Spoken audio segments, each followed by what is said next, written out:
de Saint-Éloi.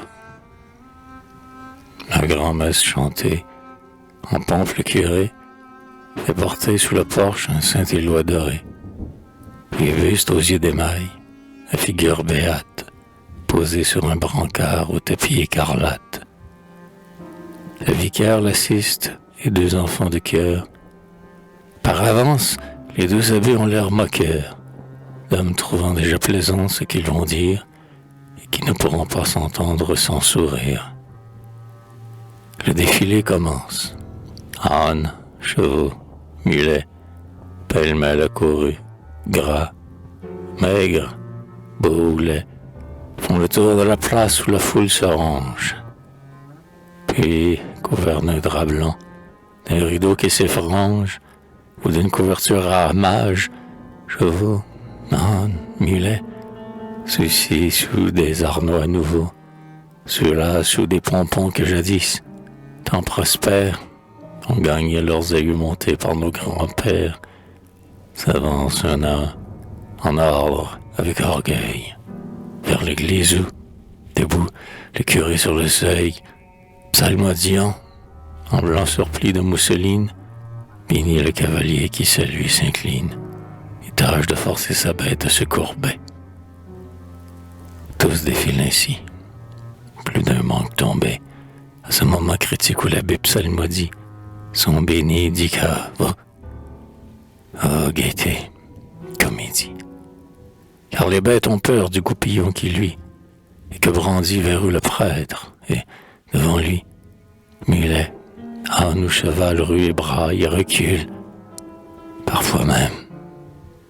Si c'est parfois trop ridicule, Seigneur, donnez sur ceux qui savent ce qu'ils font.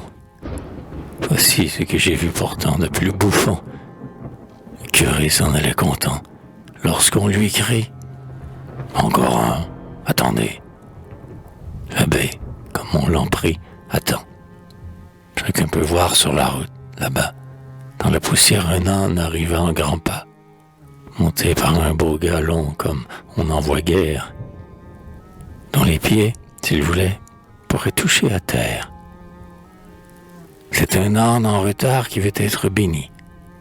Une minute encore et tout était fini. Mais, voyant qu'on l'attend, l'homme crie « Tempête !» jure par tous les saints et talonne sa bête, qui court, s'arrête net, repart, rue et bondit.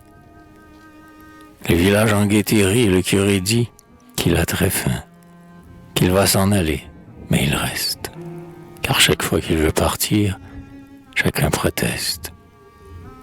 Enfin, le petit âne arrive chamarré, enrubanné, fleuribeau devant le curé. « Attendez !»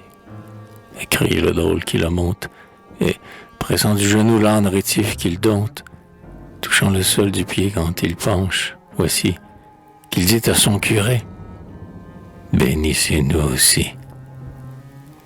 Le curé fort pressé veut brusquer la besogne, et, d'un geste trouvé s'effarant, sans vergogne, l'âne braille à tue-tête et rue, et chacun rit. Le curé rit lui-même, et l'âne plein d'esprit aggrave le comique avec d'autres gambades, si bien que, secoué par ces belles ruades, son cavalier meurtri s'étale tout du long. Le curé d'une main lève son goupillon, de l'autre il se tient les côtes. La musique s'en mêle. Un galoubet joue un air ironique. Un tambourin prétend que ce n'est pas le lieu de rire et que ceci fâchera le bon Dieu. Demain, le curé tient son ventre qui tremble. Vicaire, enfant de cœur, tout le village ensemble s'esclave. Et la gaieté des gens passe au mulet, au bon paroissien qui bénit Rabelais.